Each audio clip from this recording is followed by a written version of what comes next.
I started to hear just how novel these particular inoculants were. And hearing how novel they were, coupled with the claim that they were exceedingly safe, raised alarm bells for me, because I knew that a vaccine that was truly functioning by a novel mechanism that had only been around for a short number of months could not possibly be known to be safe, even if it would ultimately be proved harmless. There's no way anybody could tell you that it was ultimately going to be harmless. And so that alarm caused Heather and me to decide to delay. Although we thought we would be vaccinated, we decided, let's wait. We were not initially eligible. And we said, actually, we're in no rush. Let's wait. Let's give it, a couple months to see if an adverse event signal shows up that tells us anything that we would want to know before making that decision. And of course, the longer we waited, the stranger the story became. Yes, the adverse event signal did begin to show up, and no, nobody seemed to be paying attention to it. They seemed to be deliberately avoiding the information. Yeah. And so I think I would be remiss if I did not point out that one of the strangest features of the story that you have just told is your reaction, which is highly unusual amongst doctors. I don't think it should be, but I have now watched doctor after doctor fail to make eye contact with this pattern, and it does raise a question that I have been very eager to pose to you, which is, at this point, we have an absolutely alarming and unprecedented signal, not only in the VAERS system here in the US, but in the yellow card system in Europe and in the American military system, which is completely isolated from many of the things that people accuse the VAERS system of. The pattern is clear. How is it possible that doctors are not rising up en masse and telling us, wait a minute, something has emerged in the context of these vaccines that ought to have us, at the very least, going exceedingly slow, if not, as you propose, simply ending the program until we know what's taking place? Yeah, it's a great question, Brett. I think just to add in, you're absolutely right. We've got this pharmacovigilance data in the US, UK, unprecedented reports of harms.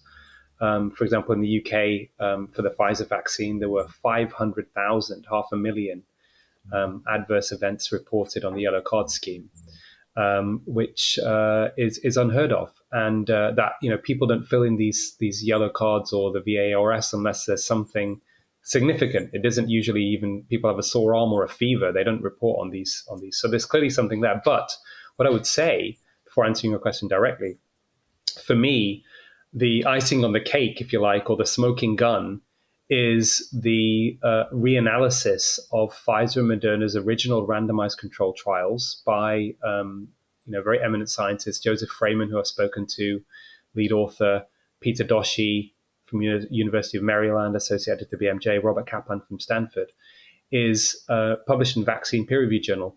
Is they found in the original trials the rate of serious adverse events was about 1 in 800. For every 800 people vaccinated in the trial, there was one serious adverse event. And what's most extraordinary, Brett, is you were more likely to suffer a serious adverse event in the original RCT than one was to suffer hospitalization from COVID. So what that tells, we've actually got the highest possible quality level of data. There's not even observational. This is randomized controlled trial evidence. For me, that should be more than enough to suspend the vaccine, because that is very significant and very strong quality data.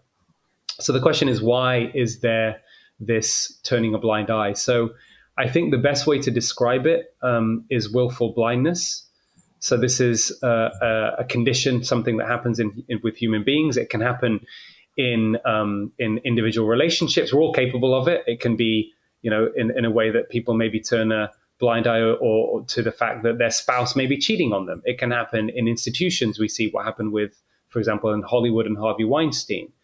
It can happen in populations and countries. What happened in Nazi Germany, for example? How did the German population not know for so long that Jewish people were being massacred in concentration camps? Or maybe they did know, but they turned a blind eye. So we call this willful blindness. And to define it more specifically, it's when humans turn a blind eye to the truth in order to feel safe, to avoid conflict, to reduce anxiety, and to protect prestige. And I think that's what we are seeing now in relation to many people's reaction to this issue around COVID vaccine harms.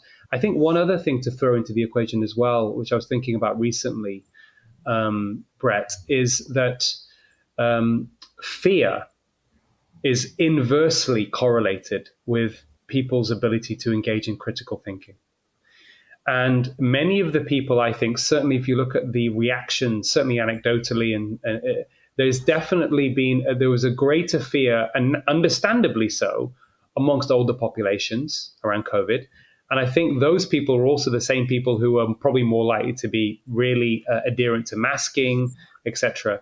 And I think that that is still playing a role because many people still have this very grossly exaggerated fear of COVID.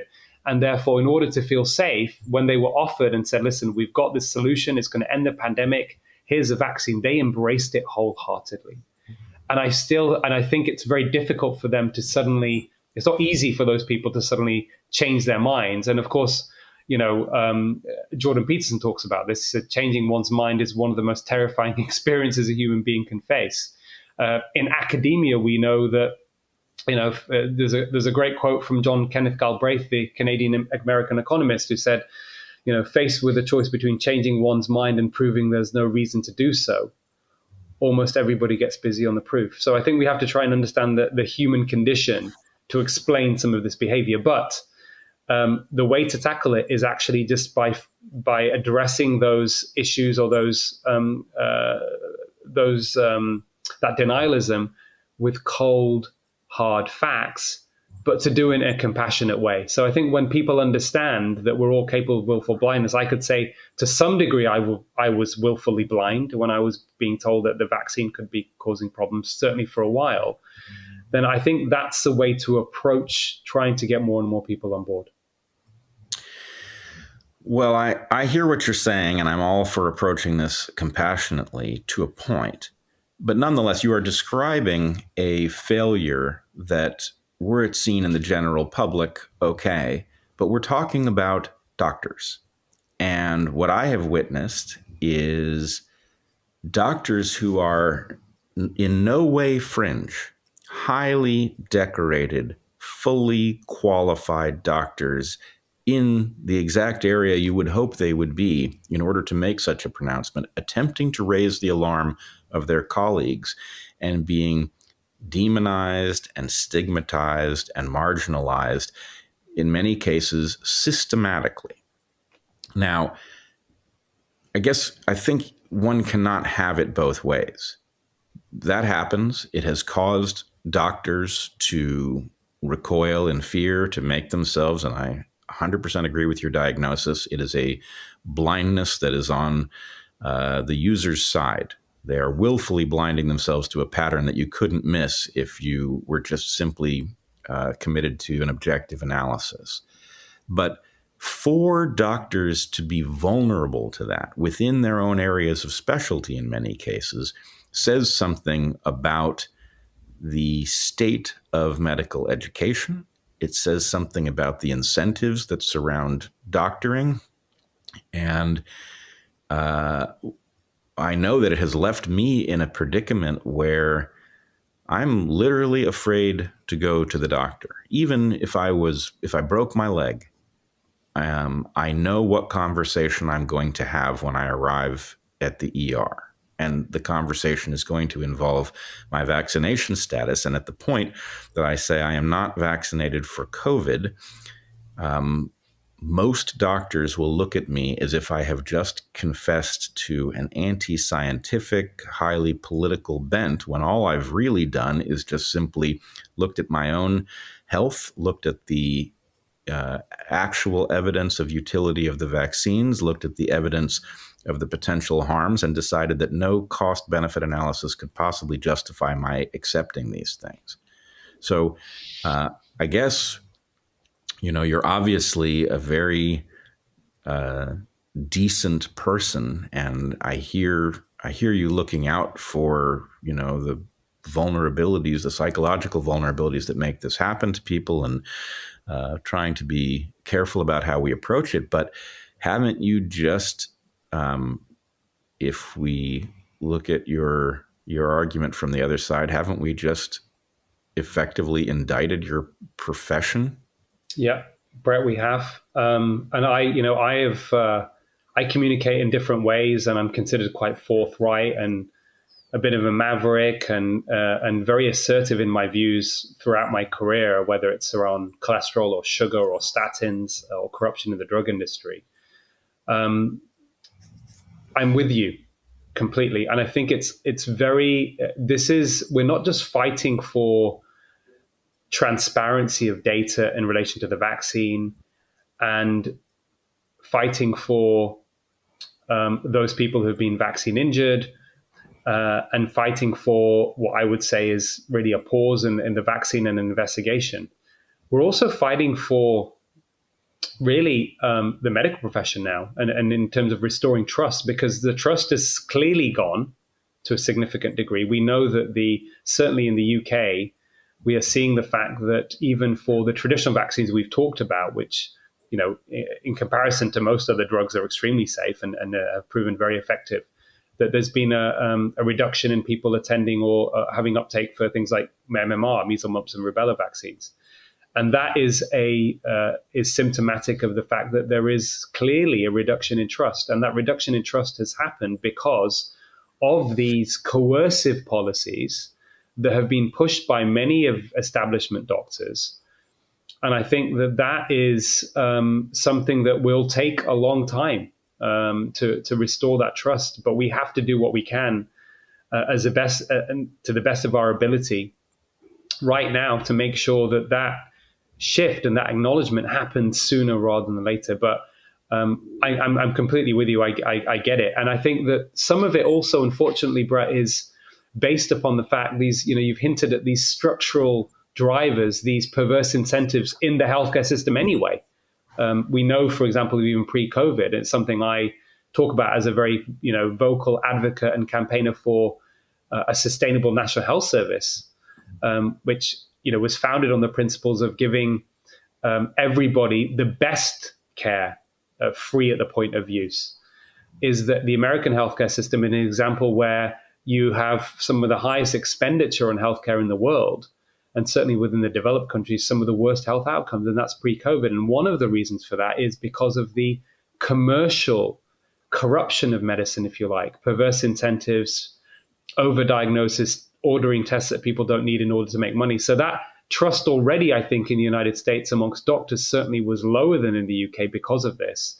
And I think the COVID pandemic has only probably made that worse, Brett, unfortunately. No, it clearly has taken anybody who had trepidations and amplified them to a spectacular degree. I frankly do not know how we rescue medicine from what it has just done, especially, what I'm watching in the US is not only are we failing to make eye contact with the harms, literally gaslighting people who have been vaccine injured, and pretending that we don't know what's taken place with them, but we are also continuing to do the harm, right? By failing to risk stratify the population. And, I agree with you that the vaccine campaign should be halted on the basis of the adverse events and the relatively low danger of the disease in question, also the low efficacy of the inoculants. But the idea that we are vaccinating young people, in some cases we are requiring them to get vaccinated in order to go to college, and that we are contemplating requiring children of all people to get these things, to just simply get an education. This is not a matter of us simply not recognizing what we've done. We're still doing it. And so, how does any credibility, how is it left over after that? Yeah. I mean, am I wrong that every cardiologist must know that this is taking place, that the willful blindness has to be extreme for them to avoid it? Yeah. So it's interesting on the cardiologist stuff. After my papers are published recently, then, it was shared amongst many people. It's got a lot of views, a lot of attention, even if it hasn't broken the mainstream in the UK in the way we wanted it to. But the feedback from cardiologists has been pretty extraordinary in terms of them thinking, like a light bulb moment. Thank you, Aseem. Brilliant. This makes sense. I've had feedback from certainly one cardiologist in a well-known teaching hospital in London, and said that after reading the paper, all the cardiologists in the meeting said, we're not having any boosters. So, it resonates with them because, again, as I said, the evidence is clear.